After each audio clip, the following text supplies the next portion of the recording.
আজকে আমি বানাবো ফুলকপির রোস্ট কিংবা ফুলকপির কোরমা বলতে পারেন। এটা নান, পরোটা, লুচির সঙ্গে খুব সুন্দর যায়। চলুন বানাই ফুলকপির রোস্ট। ফুলকপির রোস্টের জন্য আমি ফুলকপিগুলোকে এইভাবে বড় বড় কোয়ায় কেটে নেব, বড় বড় করে পিস করে নেব। এইভাবে কেটে নিয়ে আমি এইভাবে একটা করে চিড় লাগিয়ে দেব। এইভাবে আমি সমস্ত ফুলকপিগুলো কেটে নেব। ফুলকপিগুলো আমি এরকমভাবে কেটে ভালোভাবে ধুয়ে ওয়াশ করে নিয়েছি। এরপর আমি একটা বাটিতে নিয়েছি 1 চামচ পোস্ত আর কিছুটা কাজু। এটা আমি জলে ভিজিয়ে রেখে দিয়েছি, এটাকে বেটে নেব। আর এদিকে নিয়েছি দারচিনি, 3টে এলাইচি, একটা তেজপাতা, শুকনো লঙ্কা, আর নিয়েছি জিরে আর ধনে আর গোলমরিচ। এগুলোকে আমি ড্রাই রোস্ট করে এর সঙ্গে বেটে নেব। আর এখানে নিয়েছি একটা বাটিতে দই আর একটু দুধ, কাঁচা লঙ্কা চিড়ে নিয়েছি, আদাটা আমি থিতো করে নিয়েছি।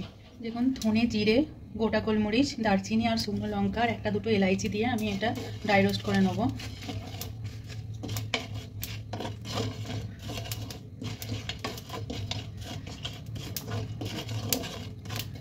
ড্রাই রোস্ট করে আমি এটাকে ঠান্ডা করে নেব।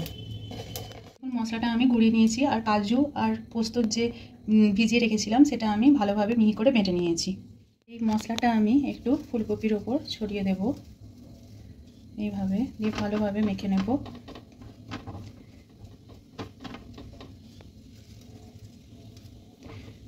দিয়ে আমি একটা কড়া এটা গ্যাসের ওপর আমি গরম হতে দিয়েছি। এতে আমি প্রথমে সাদা তেল দেব।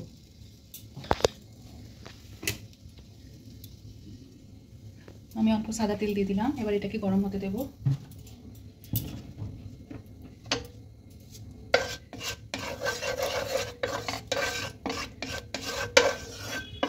এইভাবে একটুখানি সরিয়ে সাদা তেলটা গরম হলে আমি এতে মশলা মাখানো ফুলকপিগুলো দিয়ে দেব।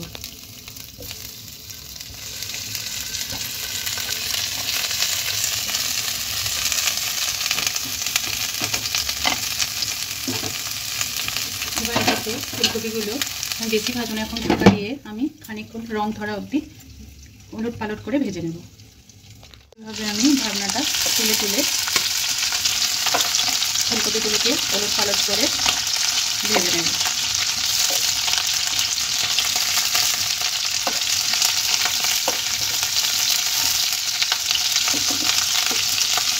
একবার উল্টে দিয়ে আবার আমি ঢাকা দিয়ে দেবো, দিয়ে আবার এক সাইডটা রং হতে দেবো।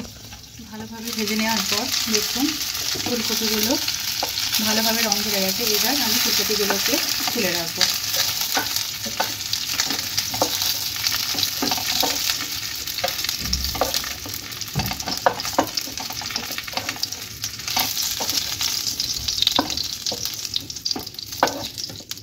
এইভাবে আমি ফুলকপিগুলোকে ভেজে রাখলাম। এবার আমি কড়াতে দিয়ে দেবো সাদা তেল। একটু সাদা তেল দিয়ে দিলাম। এবার সাদা তেলটা আমি গরম করে নেব। সাদা তেলটা গরম হয়ে গেলে আমি এতে দিয়ে দেব একটা শুকনো লঙ্কা, একটা দিয়ে দেব এলাইচি, ছোটো এলাইচি, একটা দারচিনি আর একটা তেজপাতা। এবার ভালোভাবে আমি এটাকে এতে ভেজে নেব।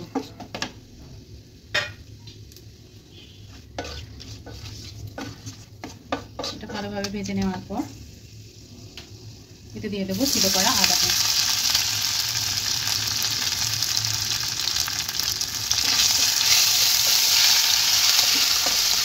আদাটা একটু ভালোভাবে এতে ফ্রাই করে নেব।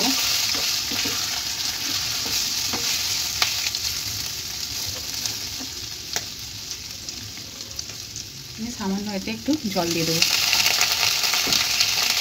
ঠান্ডা হয়ে গেছে, একদম স্লো করে দিয়েছি আঁচটা। এবার ধীরে ধীরে আমি ফেটানো দইটা এতে দিয়ে দেবো, ভালোভাবে নাড়বো।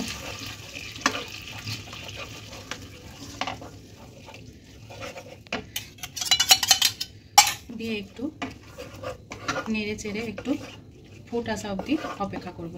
দেখুন দইটা এবার ফুটতে লেগেছে। এবার আমি এতে দিয়ে দেবো কাজু বাদাম আর পোস্তর পেস্টটা। এবার এটাকেও এর সঙ্গে কষতে লাগবো।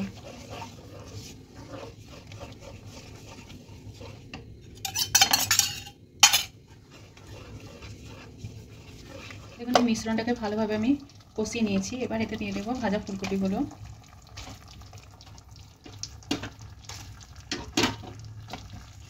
তেলের সঙ্গে ভালোভাবে আমি নেড়ে দেবো এটা।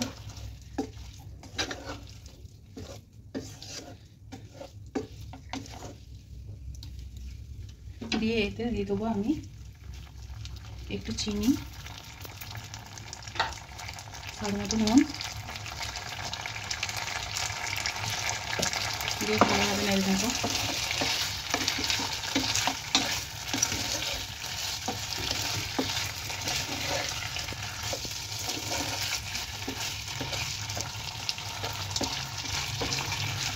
দিয়ে এর উপর দিয়ে দেবো আমি ভাজা মশলা, সমস্ত মশলা আমি দিয়ে দিলাম।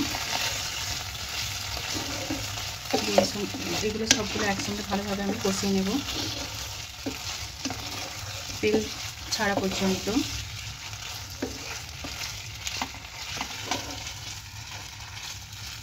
ধীরে ধীরে এবার তেলটা ছাড়তে লেগেছে।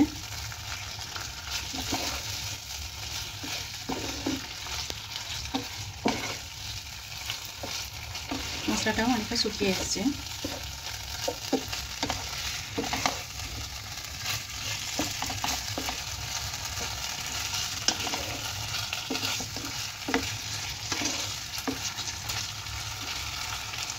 এই সময় আমি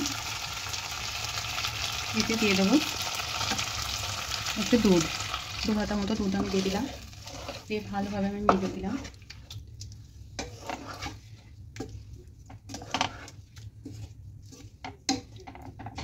এবার ফুলকপিগুলো সিদ্ধ হওয়ার জন্য আমি ঢাকনাটা দিয়ে দিলাম 5-10 মিনিটের মতো। দেখুন ফুলকপিগুলো সিদ্ধ হওয়া অবধি আমি গ্রেভিটাকে ভালোভাবে করে নিয়েছি, তেলটা ভালোভাবে ছেড়ে দিয়েছে। এই অবস্থায় আমি 1-2 কাঁচা লঙ্কা দিয়ে দেবো আর 1 চামচ ঘি ছড়িয়ে দেবো। দিয়ে একটু নাড়িয়ে দিলাম। এবার গ্যাসের ফ্লেমটা বন্ধ করে আমি ঢাকনাটা চাপিয়ে দিলাম। এবার আমি 5 মিনিট বাদে এটাকে পরিবেশন করব। দেখুন আমি 5-10 মিনিট বাদে এবার ফুলকপির রসটা ঢাকনাটা খুললাম, একদম মজে গেছে, ফুলকপিগুলো ভালোভাবে সিদ্ধ হয়েছে। এবার এটাকে আমি পরিবেশন করব। দেখুন একটা পাত্রে আমি পরিবেশন করছি।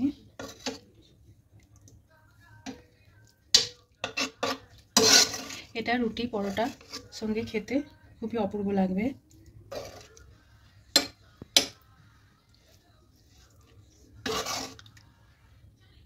দেখুন একটা পাত্রে আমি পরিবেশন করলাম, দেখতে কতটা ইয়াম্মি লাগছে। ফুলকপির রোস্ট আমার একদম রেডি। এরকম রান্না যদি আপনাদের ভালো লেগে থাকে আমার চ্যানেলটিকে সাবস্ক্রাইব করবেন, আমার ভিডিওগুলো শেয়ার করবেন। ধন্যবাদ।